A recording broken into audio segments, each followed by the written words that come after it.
Hello, wonderful listeners, and welcome back to BookMint, the podcast dedicated to distilling timeless wisdom into actionable insights for your life. I'm your host, and today we're diving into a classic that has stood the test of time, helping millions reclaim their peace of mind. How to Stop Worrying and Start Living by the legendary Dale Carnegie. Before we embark on this journey to conquer anxiety and embrace a more joyful existence, please take a moment to hit that like button, share this episode with anyone who might be grappling with worry, and if you haven't already, subscribe to BookMint. Your support fuels our mission to bring you more valuable content. Now, let's talk about worry. In our fast-paced, ever-connected world, it often feels like an unavoidable companion. We worry about our jobs, our finances, our health, our relationships, and the future. Dale Carnegie, with his profound understanding of human nature, recognized this pervasive problem decades ago and offered not just sympathy, but practical, battle-tested solutions. How to Stop Worrying and Start Living, first published in 1948, is not a book of theoretical philosophy. It's a dynamic, hands-on guide filled with real-life stories and actionable techniques gathered from business leaders, historical figures, and everyday people who learned to overcome their anxieties. Carnegie's approach is rooted in common sense and psychological principles, emphasizing action, mental discipline, and a shift in perspective. He believed that worry is a habit, and like any habit, it can be broken and replaced with more constructive patterns of thought and behavior. This book isn't about eliminating all challenges from your life. It's about equipping you with the mental tools to face those challenges without succumbing to paralyzing anxiety. Throughout this comprehensive summary, we'll explore Carnegie's invaluable advice chapter by chapter, providing you with a roadmap to stress-free living. So get ready to transform your relationship with worry and unlock a happier, more fulfilling life. Part 1. Fundamental Facts You Should Know About Worry. Chapter 1. Live in Day-Tight Compartments. Dale Carnegie opens How to Stop Worrying and Start Living with a powerful foundational principle, the concept of day-tight compartments. This metaphor, borrowed from Sir William Osler, one of the 4 founders of Johns Hopkins Hospital, encourages us to live in the present, dealing with today's challenges today, without allowing anxieties about yesterday's mistakes or tomorrow's uncertainties to bleed into our current moment. Carnegie explains that the human mind has an unfortunate tendency to dwell on the past, regret, guilt, missed opportunities, or to project endlessly into the future, fear of failure, financial ruin, illness, or loss. Both of these habits lead to profound worry and mental paralysis, robbing us of our energy and joy in the present. Osler, who maintained an incredible sense of calm and accomplishment throughout his demanding career, credited this philosophy as the secret to his success and peace of mind.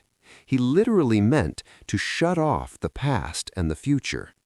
The key takeaway from this chapter is to understand that while planning for the future is essential, worrying about it is destructive. Planning involves logic, preparation, and taking necessary steps. Worrying, however, is a repetitive, unproductive cycle of negative thoughts about things that may never happen or about outcomes over which we have no control. This distinction is critical.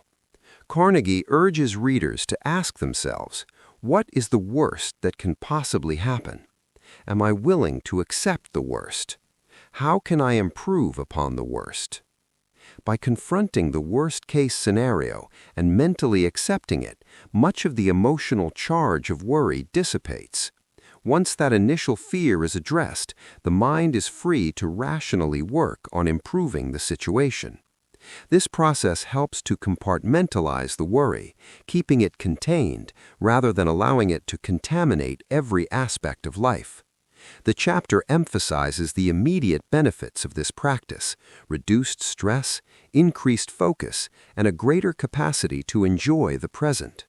It's about building a mental bulkhead against the floods of yesterday's regrets and tomorrow's fears, allowing us to navigate the day-tight compartment of today with maximum efficiency and peace.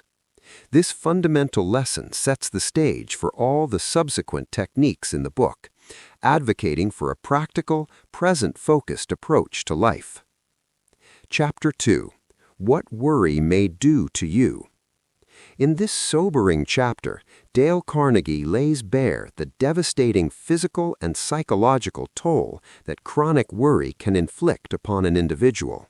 He aims to make the reader acutely aware of the dangers of worry, not to scare them, but to motivate them to actively apply the book's principles. Carnegie compiles numerous real-life anecdotes and medical opinions to illustrate how worry is not merely an unpleasant emotion, but a potent destructive force that can manifest as severe physical ailments. Carnegie begins by stating unequivocally that worry can literally kill. He cites examples of individuals who worried themselves into nervous breakdowns, severe illnesses, and even premature death. He presents the medical consensus of his time, which strongly linked worry and stress to a host of psychosomatic diseases. Some of the specific ailments and conditions Carnegie attributes to chronic worry include heart disease, stomach ulcers and digestive problems, insomnia, headaches and migraines, skin conditions, thyroid problems, general fatigue and exhaustion, mental and nervous breakdown. Carnegie also touches on the psychological impact. Worry makes us indecisive, irritable, and less capable of enjoying life. It can destroy relationships, hinder productivity, and rob us of creativity. He uses vivid stories, such as the man who was constantly worried about his investments and eventually suffered a complete breakdown, or the woman whose chronic worry about her appearance led to debilitating skin conditions. The purpose of this chapter is to shock the reader into action. By understanding the profound negative consequences of unchecked worry, Carnegie hopes to instill a powerful motivation to learn and apply the techniques presented in the rest of the book. It serves as a stark reminder that stopping worry isn't just about feeling better, it's about protecting one's health, preserving one's sanity, and quite possibly saving one's life. Part 2. Basic Techniques in Analyzing Worry. Chapter 3. How to Solve Worry Problems. The Magic Formula of Dr. Alexis Carrel. In Chapter 3, Dale Carnegie introduces a practical 3-step magic formula for analyzing and solving worry problems, largely inspired by the Nobel Prize-winning physician and scientist Dr. Alexis Carrel. This formula is designed to move individuals from vague anxiety to concrete action, preventing worry from paralyzing them. Carnegie asserts that many worries stem from a lack of clear understanding and a refusal to face facts. The 3 steps are: ask yourself, what is the worst that can possibly happen? Carnegie urges readers to confront their fears head-on. Instead of allowing vague, undefined anxieties to fester, pinpoint the absolute worst possible outcome of the situation you are worried about. This requires courage and honesty.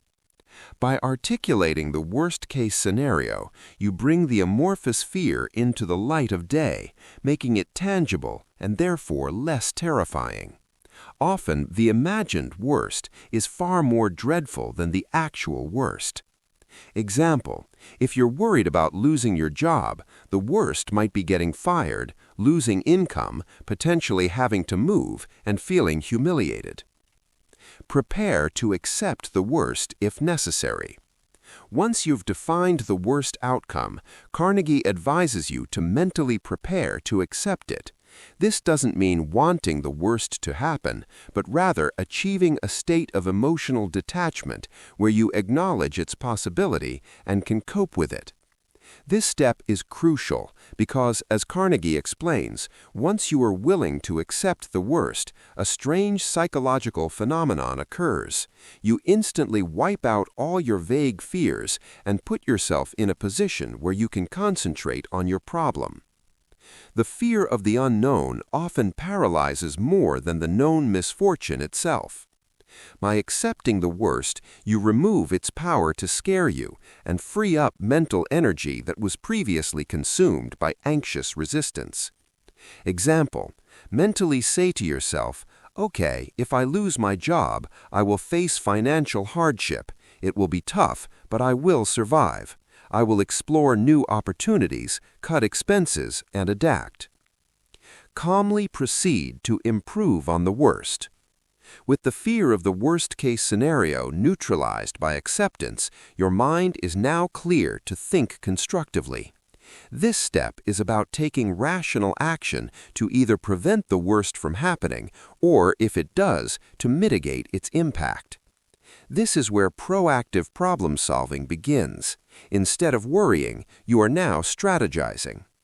Example: if you've accepted the possibility of losing your job, you can then ask, "What can I do now to prevent it? Improve performance, update my resume, network, look for other positions, save money, learn new skills." Even if the worst happens, you've already mentally prepared and likely have a plan for how to move forward. Carnegie provides numerous compelling stories of individuals who applied this formula to dire situations, business failures, health crises, wartime anxieties, and found not only peace, but also often managed to prevent the worst from happening or turned adversity into triumph. Carnegie particularly emphasizes the story of his own experience with a speaking engagement that went terribly wrong, and how applying this formula helped him overcome the subsequent worry and learn from the experience. This magic formula is powerful because it forces a rational, step-by-step approach to what often feels like an overwhelming emotional problem.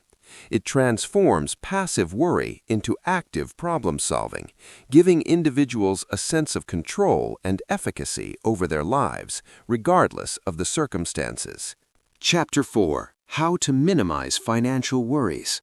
While not a specific chapter title in How to Stop Worrying and Start Living, the theme of minimizing financial worries is a pervasive concern that Carnegie addresses throughout various sections of his book, particularly when discussing general life anxieties. He recognizes that financial insecurity is a major source of stress for many people and offers principles that can be applied to alleviate these concerns.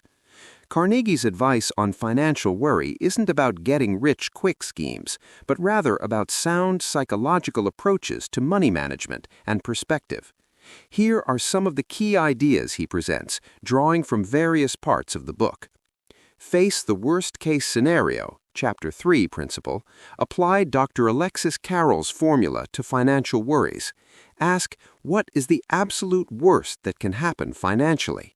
Is it bankruptcy, losing your home, or being unable to pay bills?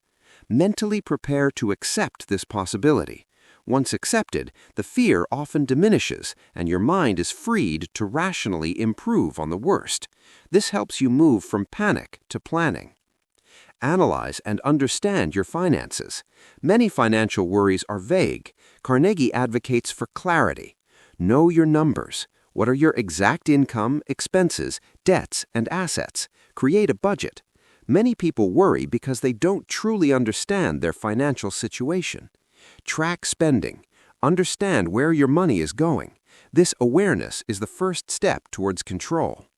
Prioritize debts. Focus on paying down high-interest debts systematically. Live within your means. One of the most common causes of financial stress is living beyond one's income, often driven by the desire to keep up with others. Carnegie encourages living below your means, avoiding unnecessary debt, and being content with what you have. This reduces pressure and anxiety significantly. Save for a rainy day. Having an emergency fund, even a small one, provides a psychological buffer against unforeseen financial setbacks. It reduces the fear of unforeseen circumstances. Carnegie emphasizes that even small, consistent savings can grow over time and provide immense peace of mind. Educate yourself about money. The more you understand about personal finance, investing, and economic principles, the less mysterious and frightening financial matters become. Knowledge is power against worry. Diversify your income if possible. While not explicitly stated as diversify income, Carnegie's overall theme of not putting all your eggs in one basket extends to work. Relying on a single source of income can amplify job loss fears. Developing side skills or alternative income streams can provide a sense of security. Accept what you cannot change. Sometimes financial difficulties are due to circumstances beyond individual control, example, economic downturns or unexpected medical bills. In such cases, Carnegie's philosophy of accepting the inevitable and focusing energy on what can be done rather than dwelling on what cannot is vital. Focus on the present. Day-tight compartments. Don't let past financial mistakes or future market anxieties paralyze your actions today. Focus on making the best financial decisions you can today. Develop a philosophy of life beyond money. Carnegie subtly reminds readers that while money is important, it is not the sole determinant of happiness. Cultivating rich relationships, pursuing meaningful work, and developing inner peace are ultimately more valuable than material wealth, and focusing on these can reduce the outsized importance given to financial worries. By applying these practical and psychological strategies, individuals can gain a greater sense of control over their financial situation, transforming vague anxieties into concrete plans and actions, thereby minimizing worry and enhancing overall well-being. Part 3. How to break the worry habit before it breaks you. Chapter 5. Crowd worry out of your mind by keeping busy. In Chapter 5, Dale Carnegie introduces a simple yet profoundly effective technique for combating worry: keeping busy. He asserts that a mind actively engaged in constructive work or stimulating activities has little room left for the insidious thoughts of worry and anxiety. This chapter emphasizes the therapeutic power of action and engagement. Carnegie explains the psychological principle behind this technique. It is extremely difficult, if not impossible, for the human mind to concentrate intensely on two different things at the same time. If your mind is fully absorbed in a challenging task, a creative pursuit, or even an engaging hobby, it cannot simultaneously dwell on worrisome thoughts. Worry often thrives in idleness when the mind is left to wander and ruminate on potential problems. He illustrates this with powerful examples. Case studies from soldiers and business people. Carnegie shares stories of individuals facing extreme stress, e.g., soldiers in combat, business people facing ruin, who found solace and relief from worry by throwing themselves into their work or a specific task. Their minds were so occupied by immediate demands that there was no mental bandwidth left for worry. The power of intense concentration. He recounts how intensely absorbing activities like solving a complex puzzle, playing a challenging game, or diving into a demanding work project can provide a temporary but much-needed escape from worry. This isn't about escapism in a negative sense, but rather a strategic use of mental energy. The busyness cure for grief. While acknowledging the pain of grief, Carnegie notes that keeping busy, even through simple tasks, can help individuals gradually move through their sorrow and prevent it from turning into paralyzing worry or depression. Key aspects of keeping busy as a worry antidote. Productive activity. It's not just about being busy, but about being productively busy. Engaging in tasks that give a sense of accomplishment or progress is particularly effective. Mental engagement. The activity must demand your full mental attention. Passive activities like mindless TV watching may not be as effective in crowding out worry. Filling the void. Worry often fills a void created by a lack of stimulating activity or purpose. By filling that void with meaningful engagement, you preempt worry. Action over inaction.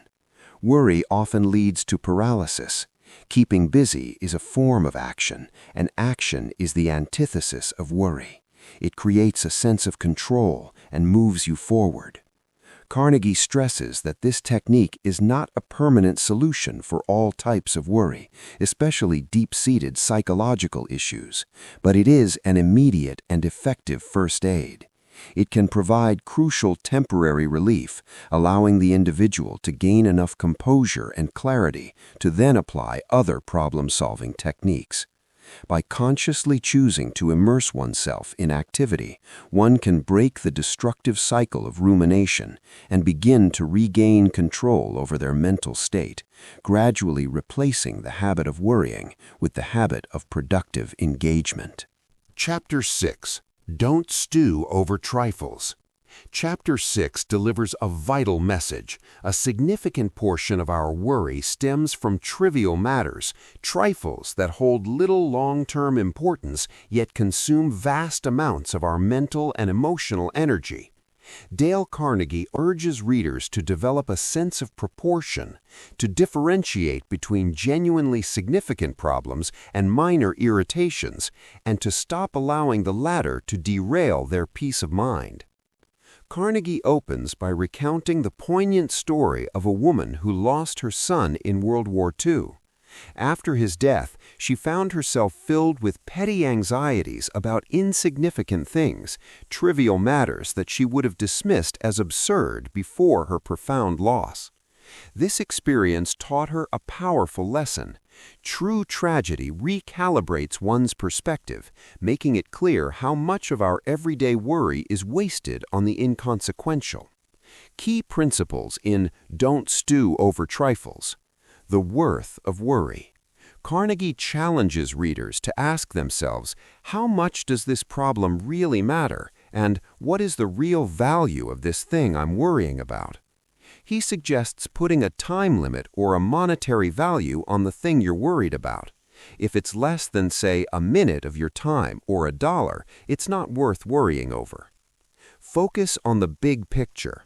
Many people get bogged down in minutiae, allowing small annoyances, a delayed train, a minor slight, a spilled drink, to escalate into major sources of stress.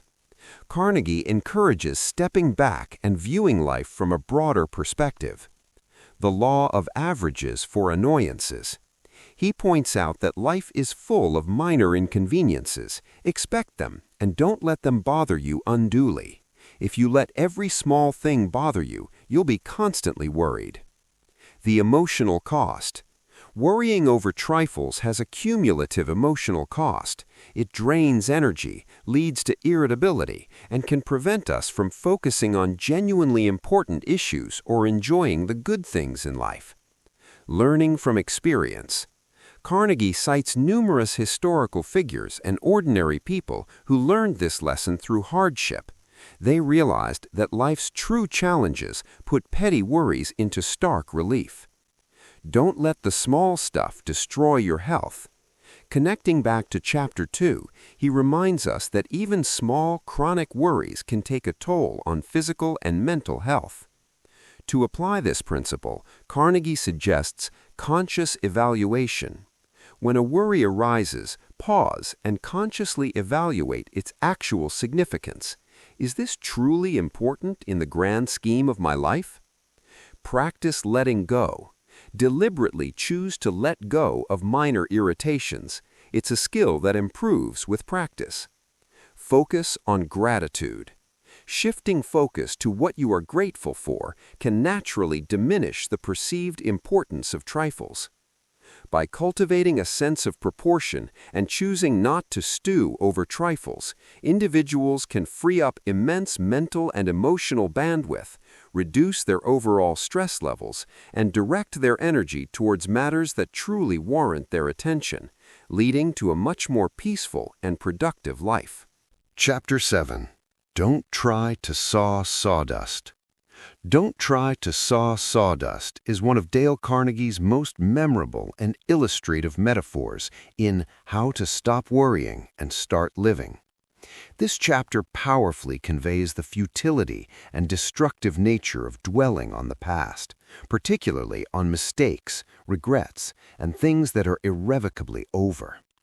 Once wood has been sawed, it becomes sawdust, and no amount of further sawing can turn it back into wood. Similarly, once an event has occurred, it is done, and no amount of worry, regret, or replaying it in your mind can change it. Carnegie emphasizes that this principle is about accepting the unchangeable past.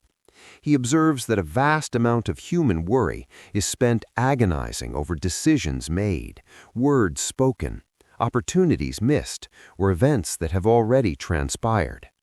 This kind of worry is uniquely destructive because it's entirely unproductive. There is literally nothing that can be done to alter what has already occurred. Key lessons from Don't Try to Saw Sawdust. The irrevocable nature of the past. The past is fixed, it is gone forever, and no amount of rumination can bring it back or change its details. Worrying about it is like trying to change a historical event, a waste of vital energy. The drain on energy. Dwelling on past mistakes or misfortunes drains mental and emotional energy that could be used for present action or future planning. It keeps individuals stuck in a cycle of regret and self-recrimination.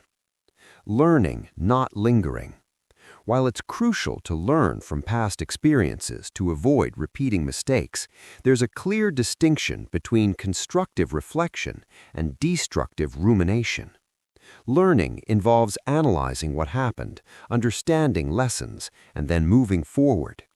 Lingering involves replaying the event endlessly, feeling guilt or anger without any productive outcome. The present as the only point of power. Carnegie constantly reminds readers that the only time they have control over is the present moment. The past is gone, the future is yet to be. Focusing on the day-tight compartment allows for effective action. Forgiveness of self and others. Implicit in this chapter is the idea of forgiveness. Holding on to past grievances against oneself or others is a form of trying to saw sawdust. Releasing these resentments frees the individual. The what-if trap. A major component of sawing sawdust is the what-if game. What if I had done this differently? What if I had said that? This endlessly speculative and unanswerable questioning is a prime example of unproductive worry. Carnegie provides stories of individuals who were tormented by past failures or misfortunes until they learned to accept what could not be changed. He cites the wisdom of philosophers and psychologists who advocate for focusing on the present and letting go of the past. The practical application of this principle involves acknowledge and learn. Briefly review past mistakes, identify the lesson, and commit to applying it in the future. Draw a line. Consciously decide to draw a line under the past event. Tell yourself, that's done, I can't change it. Shift focus to the present or future. Immediately redirect your thoughts and energy to something you can do now or a positive goal for the future. By internalizing the message of don't try to saw sawdust, individuals can free themselves from the heavy burden of regret and past grievances, allowing them to channel their energy into building a better present and future rather than fruitlessly trying to alter what is unalterable. Part 4. How to cultivate a mental attitude that will bring you peace and happiness. Chapter 8. 10 ways to change your mental attitude to bring you peace and happiness. Chapter 8 shifts focus from analyzing worry to actively cultivating a positive mental attitude, which Dale Carnegie asserts is fundamental to achieving peace and happiness. He offers 10 specific, actionable principles designed to reshape thought patterns and emotional responses. This chapter is a cornerstone of the book, providing a proactive approach to mental well-being. Here are the 10 ways Carnegie suggests to change your mental attitude. Count your blessings, not your troubles. This is the principle of gratitude. Carnegie urges readers to stop taking their blessings for granted and instead make a conscious effort to list everything they are grateful for. He suggests keeping a gratitude journal. Focusing on what you have rather than what you lack instantly shifts perspective and crowds out worry. Don't imitate, be yourself. Comparison is the thief of joy. Carnegie advises against trying to be someone else or constantly measuring oneself against others. Embracing your unique strengths, personality, and circumstances leads to self-acceptance and peace. Trying to be someone you're not leads to constant frustration and anxiety. Try to profit from your losses. Carnegie encourages viewing setbacks, failures, and disappointments not as ends, but as opportunities for growth and learning. Every loss contains a seed of an equal or greater benefit. This requires a resilient mindset and the ability to find the silver lining or the valuable lesson in adversity. Expect ingratitude. This seemingly cynical advice is actually a powerful tool for preventing resentment and disappointment. Carnegie observes that people are often too busy or self-absorbed to remember to express gratitude, or they may feel entitled. By expecting ingratitude, you're pleasantly surprised when it occurs and not bitter when it doesn't. Remember that unfair criticism is often a compliment in disguise. When you are criticized unfairly, especially by those who are less accomplished or successful, it often means you are doing something noteworthy enough to attract attention. Carnegie suggests that such criticism is often born of envy or jealousy. The key is to evaluate criticism objectively and dismiss that which is clearly unfair or unhelpful. Don't let others get under your skin. This ties into the previous point. Carnegie advises developing an inner resilience to other people's opinions, especially negative ones. He quotes Epictetus, "People are not disturbed by things, but by the view they take of them." Your reaction to criticism is entirely within your control. Try to find yourself and create your own identity. This reiterates the importance of self-discovery and authenticity. Understanding your values, passions, and purpose helps you build a life that is genuinely fulfilling and less susceptible to external pressures and worries. Be kind to yourself and others. While not explicitly stated as "be kind to yourself," the spirit of self-compassion runs through this chapter. The advice to avoid self-criticism, learn from mistakes without dwelling on them, and cultivate positive self-talk contributes to inner peace. Extending kindness to others also often results in receiving kindness, or at least a sense of satisfaction. Ask for honest, unbiased self-evaluation. When facing a problem, Carnegie recommends honestly evaluating your role in it. Are you truly blameless, or is there something you could have done differently? This isn't about self-blame, but about realistic assessment for future improvement. Act enthusiastic, and you'll be enthusiastic. This is the fake-it-till-you-make-it principle applied to emotions. If you act cheerfully, smile, and speak with enthusiasm, you can actually trick your brain into feeling those emotions. Our actions can influence our feelings, not just the other way around. By systematically applying these principles, Carnegie argues that individuals can deliberately cultivate a mental landscape that promotes peace, joy, and resilience, making them less susceptible to the debilitating effects of worry. It's a proactive approach to mental hygiene, emphasizing conscious choice and consistent practice. Chapter 9. The High Cost of Revenge. Chapter 9, though not always explicitly titled this way in all editions, embodies a critical message that Dale Carnegie threads throughout his book, particularly in the section on cultivating a positive mental attitude, the destructive nature of resentment, and the futility of seeking revenge. While not a direct strategy to stop worry, the release of these negative emotions is presented as essential for achieving inner peace and reducing stress. Carnegie argues that holding on to grudges, dwelling on past injustices, and fantasizing about revenge are among the most debilitating forms of worry. These emotions consume immense mental and emotional energy, poison the mind, and often cause more harm to the person holding the grudge than to the object of their resentment. Key points and themes related to the high cost of revenge. Self-inflicted harm. Carnegie likens harboring resentment to drinking poison and expecting the other person to die.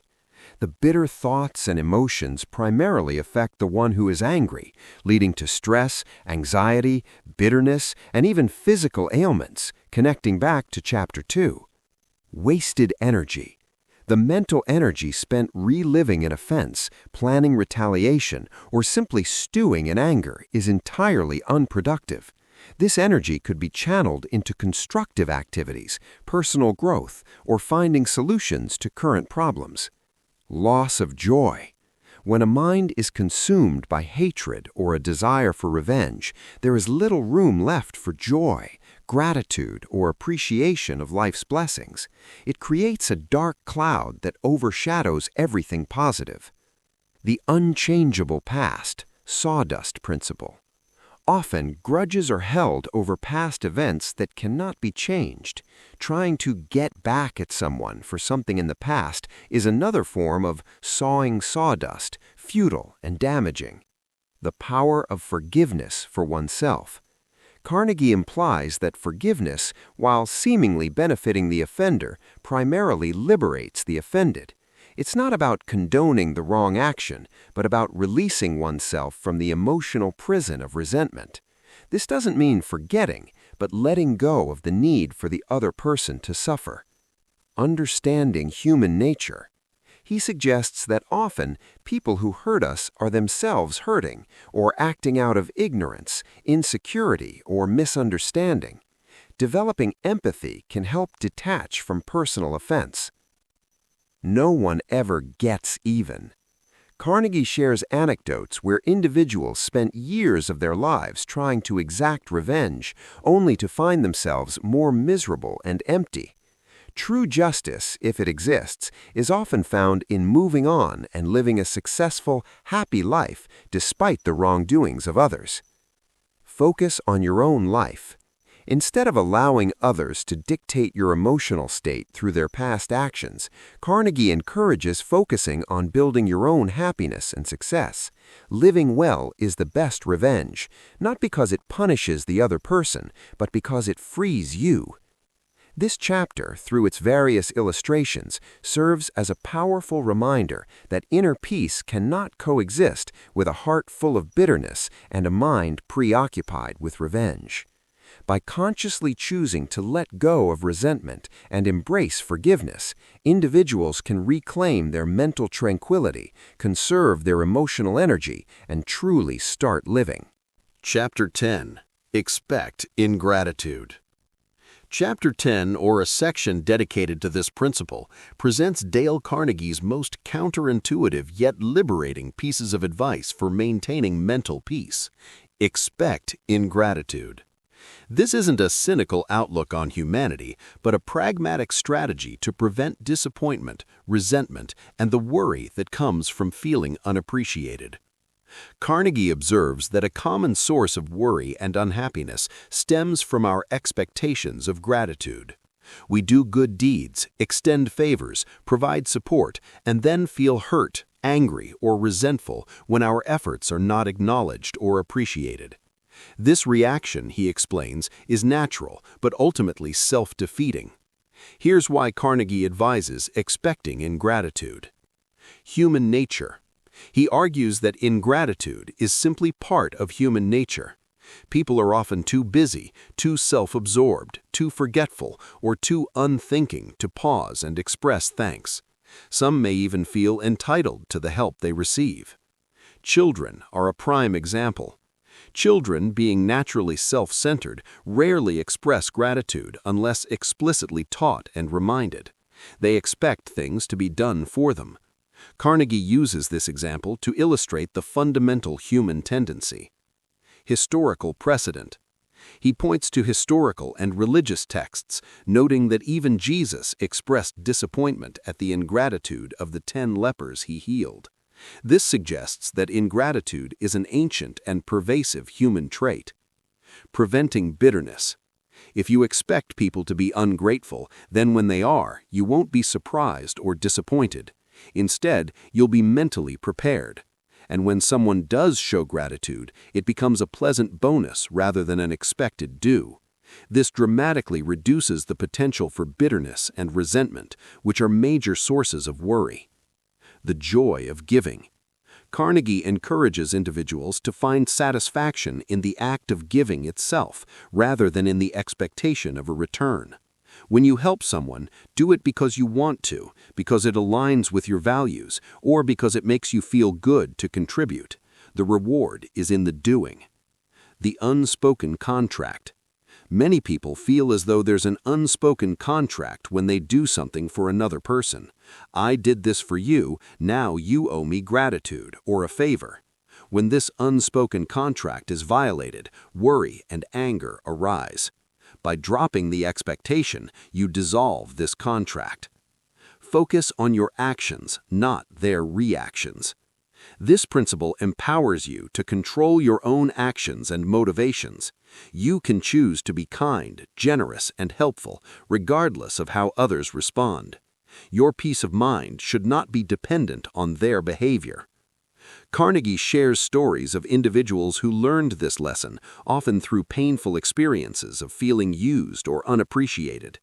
By adopting this pragmatic outlook, they were able to continue doing good deeds without the emotional burden of expecting a particular response. In summary, expect ingratitude is a powerful tool for emotional liberation.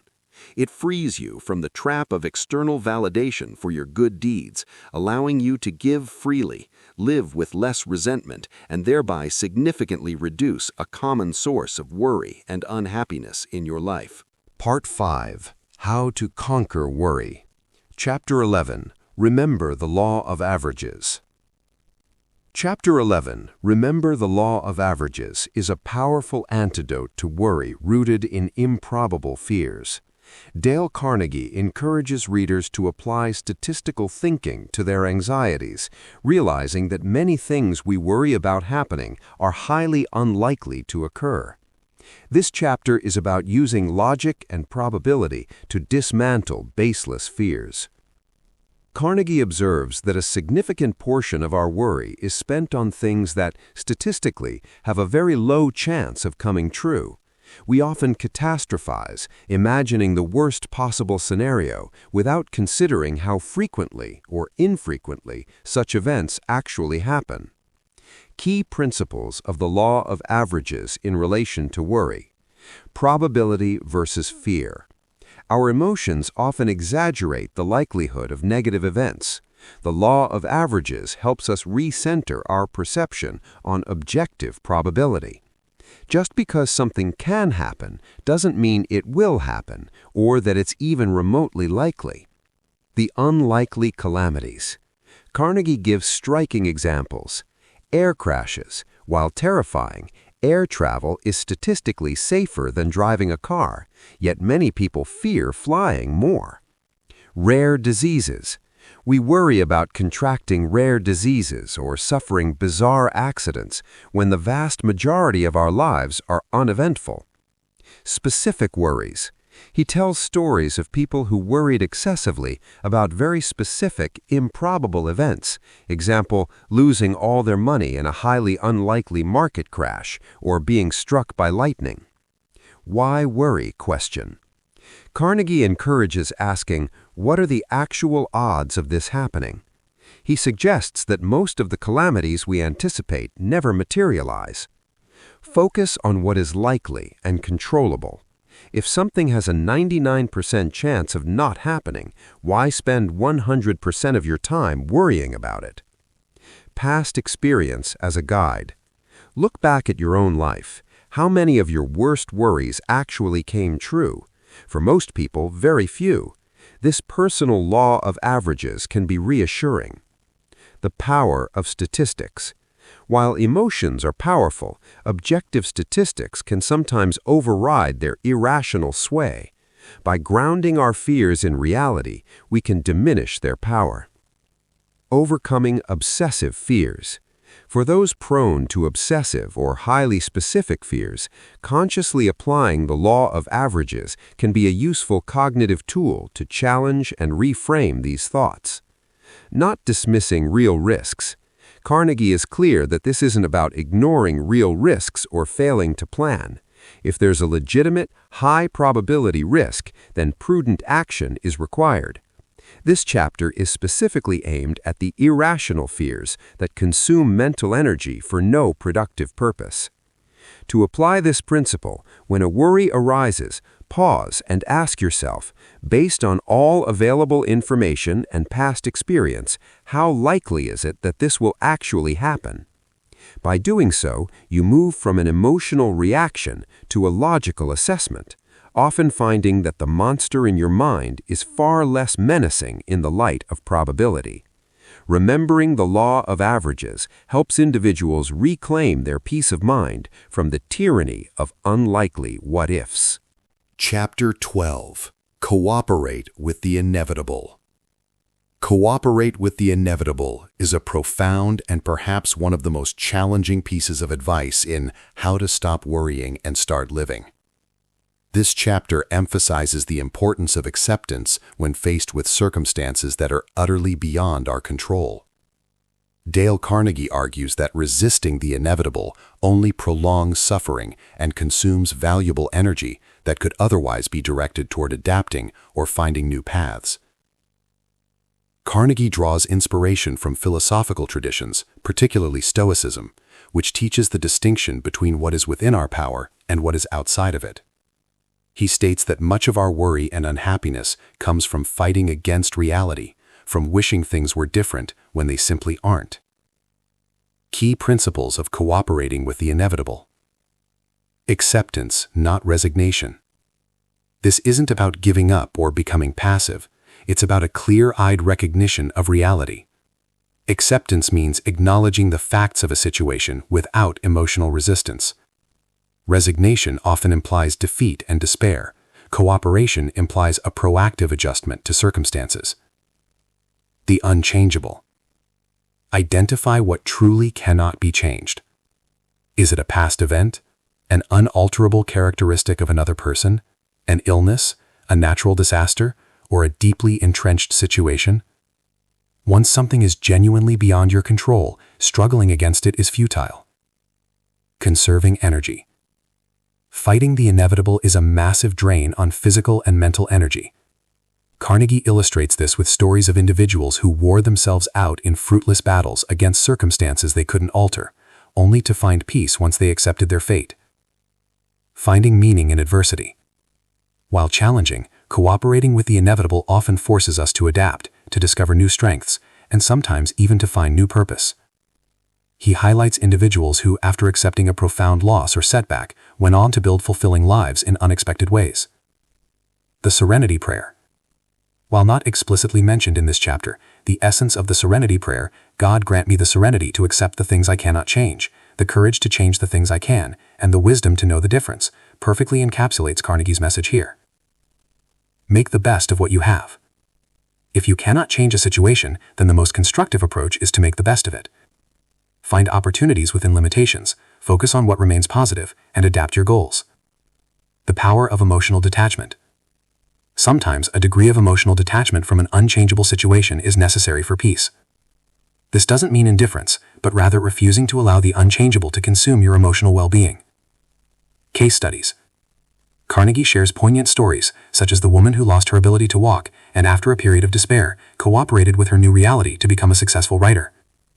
He also discusses how individuals facing severe illness or irreversible losses found peace once they stopped fighting their circumstances. This chapter is about surrendering to what is, not in a weak sense, but in a powerful, liberating way. By cooperating with the inevitable, individuals free themselves from the torment of wishing for what cannot be, allowing them to channel their energy into adapting, growing, and finding peace within their given circumstances. It is a profound lesson in resilience and practical wisdom for navigating life's unavoidable hardships. Chapter 13. Decide just how much anxiety a thing warrants. In Chapter 13, Dale Carnegie presents a highly practical and often overlooked technique for managing worry, deciding just how much anxiety a thing warrants. This involves a rational, almost financial approach to emotional investment, urging readers to put a mental stop-loss order on their worries. Carnegie observes that we often allow minor issues to consume disproportionate amounts of our mental energy. A small problem might trigger hours, days, or even weeks of rumination, far exceeding its actual significance. This chapter is about recalibrating our emotional responses to match the true importance of the situation. Key principles of deciding how much anxiety a thing warrants. The stop-loss principle. Borrowing from stock market terminology, Carnegie suggests that just as an investor places a stop-loss order to limit potential losses on a stock, we should place a stop-loss order on our worries. We decide in advance how much time, energy, or emotional distress a particular problem is worth, and then, once that limit is reached, we cut our losses and move on. A sense of proportion. This technique is closely related to Don't Stew Over Trifles, Chapter 6, but goes a step further by providing a concrete method for implementing that wisdom. It forces us to ask, is this problem truly worth X amount of my peace of mind, or X hours of my day? Quantifying worry. While emotions are hard to quantify, the act of trying to assign a value helps to bring logic into play. Time limit. I will worry about this for 30 minutes, then I will stop and redirect my thoughts. Energy limit. This minor inconvenience is not worth ruining my entire afternoon or causing me to lose sleep. Emotional cost. Is this argument worth damaging my relationship or my health? Preventing escalation. By setting a limit, you prevent small worries from escalating into major, consuming anxieties. You proactively contain the emotional fallout. Conscious decision. This is not about suppressing feelings, but about making a conscious, rational decision to not let something consume you beyond a reasonable point. It empowers you to take control over your emotional investments. Practice and habit. Like all of Carnegie's techniques, this requires practice. Initially, it might feel artificial to assign limits to worry, but with consistent effort, it becomes a habit. Focus on actionable steps after the limit. Once the worry limit is reached, the next step is either to apply one of Carnegie's problem-solving techniques, like the Dr. Carrel formula, if the problem is solvable, or to cooperate with the inevitable, Chapter 12, if it's not. The key is to move from passive worrying to active processing or acceptance. Case studies. Carnegie shares examples of individuals who were tormented by minor issues, a critical remark, a small debt, a forgotten item, until they learned to put a mental value on the problem and decide it wasn't worth the emotional cost. This chapter provides a powerful cognitive tool for self-regulation. By deliberately and rationally deciding how much anxiety a thing warrants, individuals can prevent minor issues from becoming major sources of distress, conserve their mental energy, and maintain a greater sense of peace and control over their emotional lives. It's about being a wise steward of your own inner peace. Chapter 14. Don't Let Worry Get in Your System. While not a direct chapter title in How to Stop Worrying and Start Living, the idea of Don't Let Worry Get in Your System encapsulates several of Dale Carnegie's principles regarding proactive prevention and the importance of maintaining mental and physical well-being to build resilience against worry. This theme appears throughout the book, particularly in sections on cultivating good habits and maintaining health. Carnegie understands that worry isn't just a fleeting emotion. It can become a chronic, systemic problem that infiltrates every aspect of life, affecting physical health, mental clarity, and overall happiness. Therefore, he advocates for strategies that prevent worry from becoming deeply entrenched. Here are key ideas related to preventing worry from getting into your system. Prioritize your health, physical and mental. Sleep. Carnegie consistently emphasizes the importance of adequate rest. A tired mind is a worried mind. Fatigue lowers resilience and makes even small problems seem insurmountable.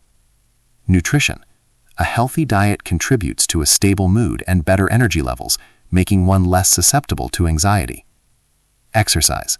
Physical activity is a powerful stress reliever.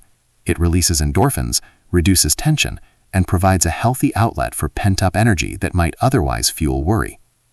Relaxation. Incorporate regular relaxation practices, whether it's hobbies, meditation, or simply quiet time. Regular checkups. Addressing health concerns proactively prevents worry about undiagnosed issues. Practice day-tight compartments, revisited from Chapter 1. By consistently focusing on the present, you prevent past regrets and future fears from accumulating and getting into your system. Each day is a fresh start, preventing worry from compounding. Keep busy, revisited from Chapter 5. An actively engaged mind has less room for worry. Continually immersing yourself in productive, stimulating activities is a powerful preventative measure against rumination.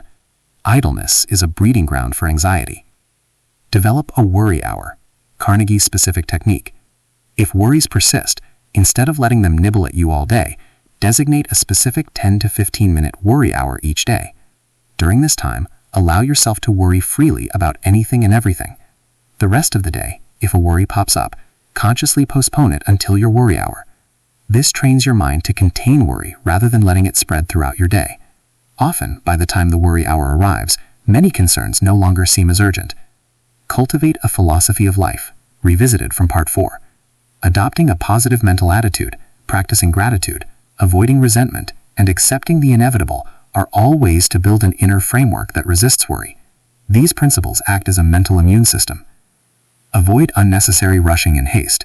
Rushing often creates stress and small errors, which then fuel worry. Building in buffer time and moving at a more deliberate pace can reduce daily stressors. Address small problems promptly. Don't let small problems fester and grow into larger sources of anxiety. Carnegie advises dealing with issues as they arise, preventing them from accumulating. Regular mental detox. Just as you cleanse your body, regularly cleanse your mind of negative thoughts, grudges, and unproductive worries. By consciously implementing these proactive habits and principles, individuals can build a robust mental and physical defense against worry. It's about creating a lifestyle and a mindset where worry finds it difficult to take root and spread, thereby protecting one's systemic well-being and fostering a state of continuous peace. Chapter 15. How to Overcome Depression. While Dale Carnegie's How to Stop Worrying and Start Living is primarily focused on chronic worry and anxiety, he implicitly addresses aspects of overcoming depression through many of his core principles, as worry and depression often go hand in hand. He may not use the modern clinical term depression extensively, but his advice on mental attitude, action, and perspective provides practical pathways to alleviate feelings of sadness, hopelessness, and low energy that are characteristic of depressive states. Carnegie's approach to overcoming these negative emotional states emphasizes action, cognitive reframing, and engagement. Here's how his principles, drawn from various parts of the book, serve as an antidote to depressive feelings. Keep busy. Action is the antidote to despair. Chapter 5. One of Carnegie's strongest recommendations for combating negative emotions is to throw yourself into activity. Depression often leads to lethargy and withdrawal. By forcing yourself to engage in meaningful work, hobbies, or social activities, you crowd out negative thoughts, create a sense of purpose, and experience accomplishment. He often quotes psychologists who say, "Action seems to follow feeling, but really action and feeling go together, and by regulating the action, which is under the more direct control of the will, we can indirectly regulate the feeling, which is not. Act cheerful, and you may become cheerful." Live in day-tight compartments. Focus on the present. Chapter 1. Depression often involves dwelling on past regrets or future anxieties. By consciously focusing on the present day, you prevent the mind from spiraling into unchangeable past events or overwhelming future fears, which can be a huge relief for a depressive mind. Count your blessings. Gratitude as an uplifter. Chapter 8. One of the most powerful tools against depression is gratitude. When depressed, it's easy to focus only on what's wrong. Carnegie strongly advises making a deliberate list of all the things you are grateful for, no matter how small. This intentional shift in focus can help alleviate feelings of hopelessness and remind you of the good in your life. Try to profit from your losses. Finding meaning in adversity. Chapter 8. Depression can make setbacks feel insurmountable. Carnegie encourages viewing failures and losses as learning opportunities or as catalysts for new beginnings. This resilient mindset helps to transform despair into a path forward. Don't imitate, be yourself. Self-acceptance. Chapter 8. Comparing oneself to others, especially when feeling down, can exacerbate depression. Carnegie's advice to embrace your unique identity and avoid comparison fosters self-acceptance, which is crucial for mental well-being. Do something for others. Selfless action as a mood booster. While not a dedicated chapter, this theme appears frequently. Helping others shifts focus away from one's own problems, creates a sense of purpose, and often results in positive feedback and increased self-worth, all of which combat depressive symptoms. Consult a professional, if needed. While Carnegie's book is self-help, he acknowledges the limits of self-help for severe conditions. He implicitly supports seeking professional help for deeply entrenched or debilitating conditions, particularly when they interfere with one's ability to function. Break the cycle of rumination. Many of his techniques, such as the worry hour, Chapter 14 reference, and deciding how much anxiety a thing warrants, Chapter 13, are designed to break the cycle of unproductive, repetitive negative thinking that is common in both worry and depression. Rest and relaxation. Addressing physical fatigue and stress, Chapter 14 reference, is vital, as exhaustion can significantly worsen depressive states. Adequate sleep and leisure activities are important. Carnegie's underlying philosophy is that much of our emotional state is influenced by our thoughts and actions. By deliberately choosing constructive actions, cultivating positive thought patterns, and focusing on engagement rather than introspection, individuals can actively work to lift themselves out of cycles of worry and despair, moving towards a more hopeful and joyful existence. Chapter 16. You don't have to be perfect. While not a specific chapter title in How to Stop Worrying and Start Living, the idea that you don't have to be perfect is a pervasive and crucial theme that Dale Carnegie subtly weaves throughout his entire book. This principle is vital for reducing self-imposed worry, guilt, and the pressure that often leads to anxiety and unhappiness. It's an implicit message that underpins many of his other pieces of advice, particularly those on self-acceptance, learning from mistakes, and avoiding comparison.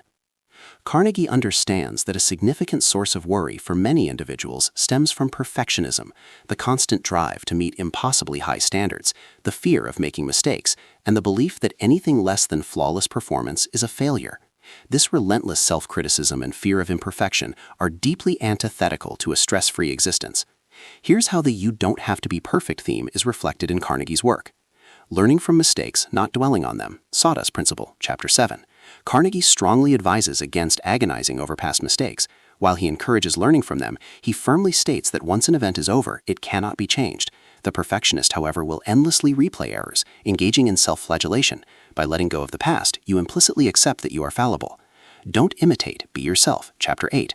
The pressure to be perfect often comes from comparing oneself to others or striving to meet an idealized image. Carnegie's advice to be authentic and embrace your unique identity directly counters this. You don't have to be perfect like someone else. You just need to be the best version of yourself, which inherently includes imperfections. Accepting limitations, cooperate with the inevitable. Chapter 12. Part of accepting the inevitable is accepting one's own human limitations. We are not omnipotent or infallible. There will be things we cannot control and things we cannot do perfectly. Accepting this reality reduces the immense pressure to achieve the impossible. Focus on progress, not perfection. While the book doesn't explicitly use this phrase, Carnegie's emphasis on taking action and making improvements suggests a focus on continuous progress rather than an unattainable ideal. Each small step forward is valuable, regardless of whether it's perfect. The Folly of Criticism, Chapter 8. Carnegie advises us not to let others' criticism get under our skin, and to remember that unfair criticism is often a compliment. This helps to internalize the idea that you don't need everyone's approval to be worthy, and therefore you don't need to be perfect to please them. Kindness to self. The overall tone of the book is one of compassion and practicality. It encourages a kinder, more forgiving approach to himself, recognizing that striving for absolute perfection is a direct path to endless worry and dissatisfaction. The good enough principle. Implicitly, Carnegie promotes the idea of good enough. Sometimes a solution or an action that is simply good enough to address a problem is far better than agonizing over achieving a perfect solution that never materializes due to analysis paralysis and fear of failure. Action over inaction, Chapter 5. Perfectionism often leads to procrastination and inaction, fueled by the fear of not doing something perfectly. Carnegie's emphasis on keeping busy and taking action encourages movement, even imperfect movement, as an antidote to worry. By internalizing the idea that you don't have to be perfect, individuals can shed a significant burden of self-imposed stress and worry. It allows for a more realistic, compassionate, and ultimately more productive approach to life, where mistakes are seen as learning opportunities, and personal worth is not tied to flawless performance. This liberation from perfectionism is a key component of living a truly stress-free and joyful life as envisioned by Dale Carnegie. Thank you for joining me on this incredibly insightful journey through Dale Carnegie's How to Stop Worrying and Start Living. I hope this comprehensive summary has provided you with timeless wisdom and actionable strategies to conquer anxiety and embrace a more peaceful, joyful existence. Remember, worry is a habit, and with consistent effort, you can replace it with constructive thoughts and actions. If you found this summary helpful, please show us your support by giving us a big thumbs up, sharing this episode with anyone who might benefit from its powerful message, and hitting that subscribe button so you never miss an episode from BookMint. Your engagement helps us continue to bring you the best in personal growth and timeless wisdom. Until next time, keep living in day-tight compartments, count your blessings, and remember, the time to be happy is now.